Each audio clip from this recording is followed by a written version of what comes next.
What is physics? A textbook might say the study of matter and its relationship with fundamental universal laws. This is unhelpful. Perhaps a better question is, why does physics exist? A gamer might suggest, so everything feels realistic. A historian might point to Aristotle, and a student may give the equally valid to perpetuate misery. Physics is an outgrowth of the natural human instinct to investigate and understand our surroundings as part of a system that makes sense to us. In some ways, physics begins the first time someone sought to give an answer to the question, where does the sun go at night? It kind of begins with our oldest tales, myths and rituals. And the study of stuff has been evolving ever since, existing now as both a discipline that uses complex, precise machinery to measure the most fundamental units of existence known to man, and as a broad theoretical study that pushes the bounds of our extrapolative knowledge of what we can observe. Physics almost never stands still. Because of this fact, science fiction has often faced the sad reality that the classics often are painted unrealistic just decades later by new advances in our understandings of how the world works. But this is not the topic of this video, because over in the lands of fantasy, physics is meeting speculative fiction at a very ugly angle indeed. Portals are conceived as half-baked if they play with the conservation of momentum. Dragons are critiqued as aerodynamically impossible, more likely to collapse under their own weight than to ever fly. And magic that can halt object in motion is debated. It is often stated that the halting of motion should actually result in any such object rocketing halfway across the galaxy very quickly indeed, seeing as the entire universe is in a constant state of motion, and we are not ourselves the central point. Universal immobility is very different from relative immobility. And worst of all, fantasy's most common response to these nitpicks and critiques seems to be, well, it's magic. But why do I think that it's magic is a bad explanation? Surely it is a perfectly legitimate world-building tool to include dragons who are naturally masters of wind magic, allowing them to give themselves great lift and soar through the skies despite their massive bulk and relatively small wings. Or to have portals which are actually wormholes through etheric soup which slows our momentum. Or using a ley line system centred upon the Earth, thereby creating a magical grounding wherein the fundamental foundation of magic itself, and therefore the relative point of stopping and immobility in the universe, is actually the ley lines of the planet you're standing on. To be very clear, there is nothing inherently wrong with these concepts. But this instinct to fix physics problems with magic is, in my mind, an unfortunate symptom of an Earth-centric perspective. The issue is this: when we read, write or invent stories and worlds, the assumption, unless specified otherwise, is that this world is like Earth. Now this of course is largely inescapable. Humans only have experience living on one planet after all. The bigger problem for me is the version of Earth that we're using. More often than not, our fantasy worlds exhibit gravity, exist within solar systems, and operate with understandings of germs, disease, and nations. None of these things existed as we understand them just 500 years ago. Before this, in the minds of the most learned people in the world functioned differently. I want to give two examples of what I mean. Both will draw from my experience with D&D, where this kind of unassumedly modern world building is very common. But I think you will be able to see these examples and apply this knowledge across the entire modern fantasy genre. Our first problem to be tackled: dragons. It's an accepted fact that under modern aerodynamics, mechanics of flight, understandings of lift and drag, and energy principles, a dragon the size of a dinosaur would be unable to fly by flapping its wings. Yet for some reason, our first instinct in excising this physical impossibility is to turn to magic. Remember, physics has always been an attempt to explain, categorize, understand, and systematize our surroundings. The same was true when Aristotle wrote his book entitled Physics, or indeed any of his observations. His method largely focused on observing the natural world and trying to establish a philosophy that made sense of what he was seeing, that allowed his observations to all sit together within a system. It's why his physics relies so strongly on the four classical elements, and his biology relies so strongly on the concept of heat. For Aristotle, the material reality of existence was clear. Earth was the fundamental base ground.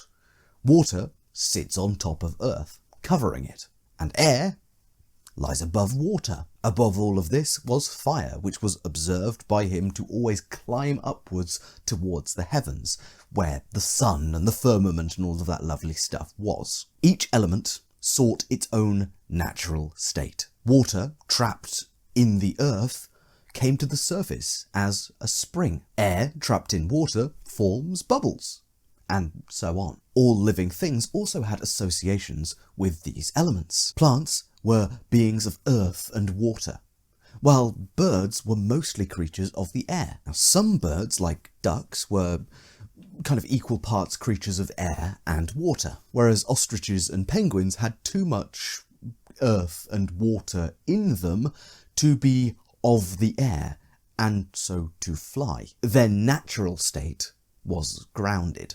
As a philosophy, with all the evidence available to him, this was a coherent system. It made intuitive and rational sense.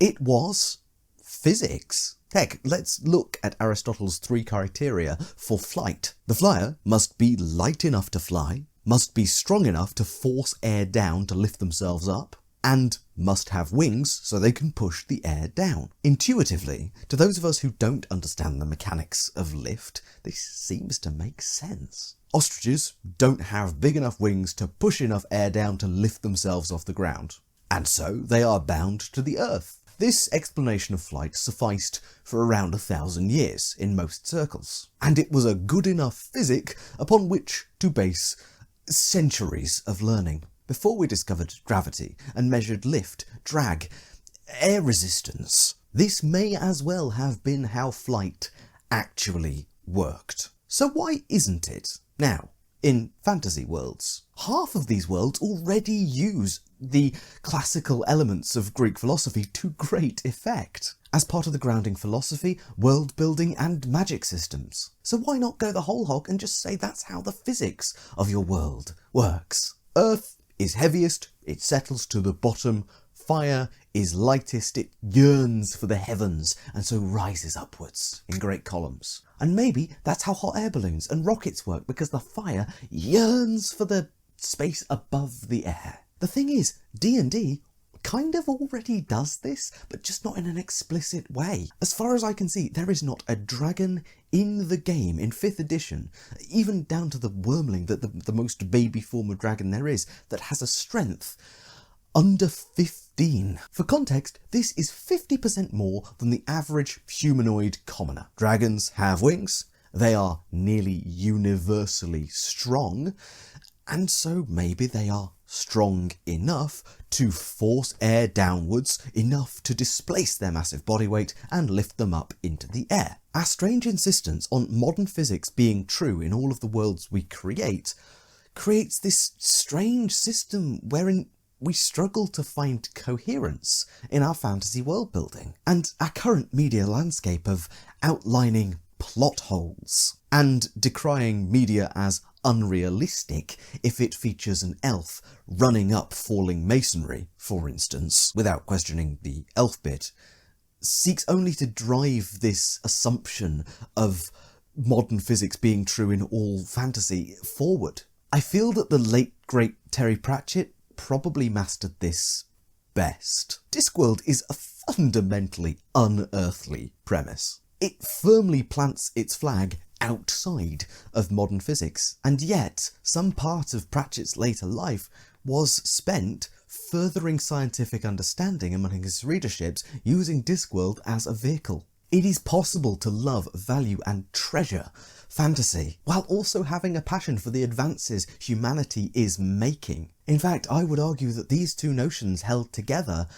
actually help each other. Our second example may seem niche and too far into the D&D weeds, but I promise you this is really broadly applicable for a lot of fantasy world building. Hear me out and I will show you the power of historical thinking. In D&D, there's an item called an immovable rod. When activated, it stops moving. Relative to what? Not specified. I've alluded earlier in this video to the problem with interpreting this under the lens of modern physics where everything is moving and expanding at all times. These issues did not exist before Copernicus, Brahe and Galileo stuck their broken metal and normal noses into things. Copernicanism and its related theories cause some of the biggest world-building headaches. And not just in fantasy, in our real world as well. After all, surely it's common sense that the planet that we're on is the centre of things. We must be here for a reason. In addition, our basic observations show the sun and the moon circling around us. And on slightly closer observation, it shows other objects, other planets, doing the same. It all just makes sense. Now, unfortunately, we modern humans, at least the not insane ones, know full well that Earth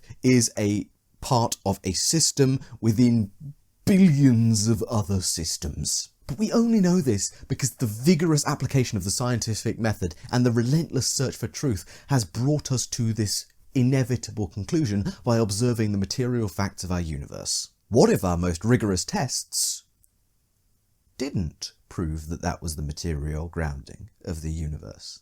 Like Discworld, which is demonstrably, clearly, not a planet orbiting a sun. To have deep-feeling world-building, you don't need an Earth substitute. Discworld runs on plot and magic, which itself is the physics that underpins that universe, seeing as these are observable and measurable features of that reality. The physics of a world built on pre-Copernican principles is not only simpler, but it also makes a little more intuitive sense. An immovable rod that is set into place on a planet that actually genuinely is the centre of its universe wouldn't have all that trouble of potentially rocketing off into space, considering the relative movement of everything else. It's fixed. This is the ground. And it stays where you put it. Why would this world even need to be spinning? It took intense observation, telescopes and maths, lots of maths, to notice the irregular orbits of many of our closest planets, destroying a geocentric model. It stands to reason that the previous set of physics made sense with all of the facts as they were understood before then. In a sense, modern physics is like an overly complicated magic system. It complicates things that don't need to be complicated. Things that are already kind of immediately visually coherent. It's a bit like saying that the skeleton animating magic that your sinister hooded figure is using isn't actually necromancy, as it actually invites all of the local spirits of nature to conglomerate within the skeleton, animating its spirit. Each of these spirits of nature representing a specific plant or blade of grass or tree, and that its movements are directed by your control of the pushing and pulling of all of these different animated spirits that want to bring this body eventually to rest so that it can lie upon their natural plant and act as fertilizer eventually. All of these added layers of complexity are not going to necessarily help you tell a better story, unless your story is about that phenomenon. Of course, the only reason that modern physics is so prevalent and pervasive in our natural assumptions of how all of the worlds we read about work is because it is so widely acknowledged and understood, in the broad strokes, that it has become common knowledge. And I suppose you do ask less from your reader, player, or audience by not challenging their basic assumptions. But my goodness, the amount of nitpicks that could be quashed instantly if we just abandoned a few of our preconceptions that are gained from studying specifically this world. Because a simpler life this way lies. Sure, air is dense enough that a dragon pushing down on it with its wings can make itself fly. Sure, creatures of the earth element come down to earth naturally a little faster than creatures with the air element, which explains why a pig is going to fall out the sky at a faster rate than a bird, despite the fact that we know that it's mostly just air resistance and terminal velocity. There's no need for this gravity nonsense even, as all living creatures are part Earth. Sure, a sun and moon orbit the one planet where all the gods decided to make all their people live. As a final piece of evidence as to why fantasy worlds make more sense with this perspective, let's look to the gods. In most fantasy worlds, as in most of our mythic tales from the past, coincidence I think not, the sun is a less powerful and less ancient entity than the Earth. Gaia is a primordial, original titan, while Helios is a newer god. In nearly every creation myth, the ground or planet or Earth is the fundamental grounding of being. After all, to our ancestors, the sun was only there half the time. And really, it feels like it should be newer and more fleeting than the very rock that we stand upon. Maybe the sun is actually the new creation of the gods, and the ground itself is the truth, is the centre, the core of reality.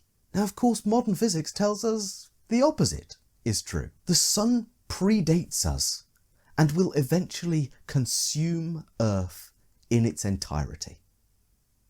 But that's not the story our ancestors told.